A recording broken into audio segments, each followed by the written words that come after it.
10ஆம் வகுப்பு கணிதம் அலகு பயிற்சி 6 வினாயன் 5 பார்க்கலாம். 80 மீட்டர் உயரமுள்ள மரத்தின் உச்சியில் ஒரு பறவை இருக்கிறது.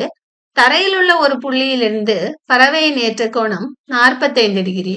பறவை ஒரே உயரத்தில் கிடைமட்டத்தில் பறந்து செல்கிறது.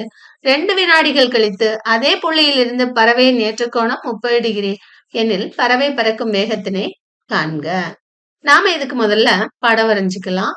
ஒரு மரம் இருக்குது, அதோட உச்சியில பறவை இருக்குது. இந்த மரத்தை தரையில் உள்ள ஒரு புள்ளியில இருந்து பார்க்கும்போது அதோட ஏற்ற கோணம் 45 டிகிரி.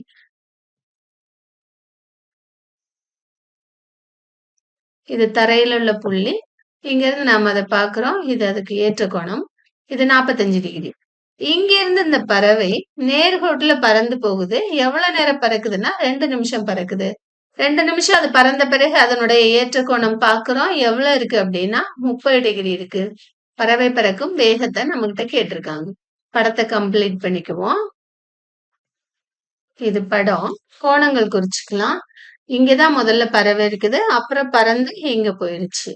முதல்ல பறவையினுடைய ஏற்ற கோணம் 45 டிகிரி, அப்புறமா அதனுடைய ஏற்ற கோணம் 30 டிகிரி. 2 வினாடிகள் எடுத்துக்குது இங்க இருந்து இங்க போகும்போது. பறவையின் வேகம் கேட்டிருக்காங்க. அப்படின்னா இந்த தொலைவை நம்ம கண்டுபிடிச்சிட்டோம்னா தொலைவு பை காலம் ஃபார்முலா போட்டு வேகம் கண்டுபிடிச்சிடலாம். இந்த தொலைவை நாம எக்ஸ்ன்னு எடுத்துக்குவோம். மரத்தின் உயரம் கொடுத்திருக்காங்க 80 மீட்டர்னு இங்க போட்டுக்கலாம். நீங்க பாருங்க, நம்ம கிட்ட ஒரு செங்கோண முக்கோணம் இருக்கு. அதோட ஒரு கோணம் 45 டிகிரி, இது 90 டிகிரி. அப்படின்னா இந்த கோணமும் 45 டிகிரி தான். அதாவது இது ஒரு இருசம பக்க முக்கோணம். இது கர்ணம். இது 80 மீட்டர்னா இதுவும் 80 மீட்டர். ஏன்னா இது ஒரு இருசம பக்க முக்கோணம். இந்த 45 டிகிரியும் இந்த 45 டிகிரியும் நமக்கு எதை சொல்லுதுன்னா அதுக்கு எதிரே இருக்கிற இந்த பக்கமும் சமம்னு சொல்லுது. சோ 45 டிகிரி இருக்க எந்த முக்கோணத்தை உங்களுக்கு கொடுத்திருந்தாலும் அதுல 2 பக்கங்கள் சமம்னு நீங்க போட்டுடலாம். இப்ப இதுக்கு நம்ம பேர் கொடுப்போம். ஏ பி சி டி இ எப்படி வேணாலும் பேர் கொடுத்துக்கலாம். உங்களுக்கு கணக்கு போட்டு ஆன்சர் கொடுக்க தெரிஞ்சா போதும். தீர்வு நாம கண்டுபிடிச்சிருக்கோம். ஏபி சமம் 80 மீட்டர் அப்படின்னு. இப்போ பிசி தான் நாம கண்டுபிடிக்கணும் இல்லையா? இதை நம்ம எக்ஸ்ன்னு இங்க எடுத்துக்கிட்டோம். அதனால இதுவும் எக்ஸ் தான். நம்ம கிட்ட ஒரு பெரிய செங்கோண முக்கோணம் இருக்கு இல்லையா? ஏசிடி. அதுல செங்கோண முக்கோணம் ஏசிடியில் tan 30 டிகிரி எடுப்போம். tan 30 டிகிரி சமம் எதிர்பக்கம் பை அடுத்துள்ள பக்கம். எதிர்பக்கம் சிடி, அடுத்துள்ள பக்கம் ஏசி.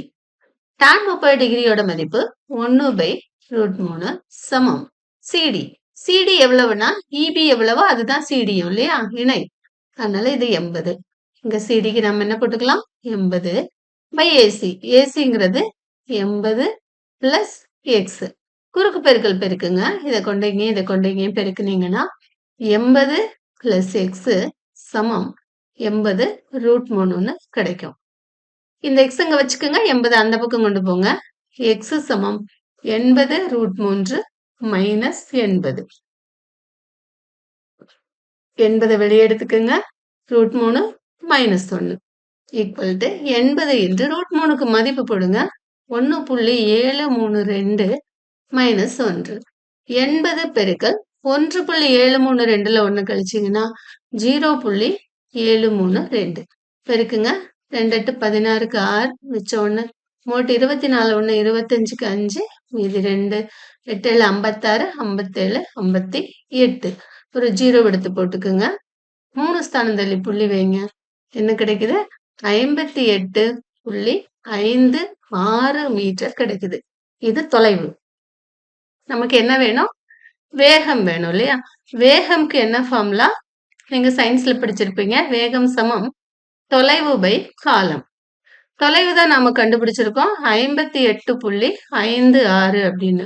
காலம் 2 வினாடிகள். இது மீட்டர், இது வினாடி. 2வது வாய்ப்பாட்டுக்கு நீங்க கேன்சல் பண்ணீங்கன்னா ஈக்குவல் டு 2 2 4 மீதி 1 18 9 2 18 புள்ளி 2 2 4 மீதி 1 16 8 2 16 மீட்டர் பெர் வினாடின்னு நமக்கு கிடைக்குது.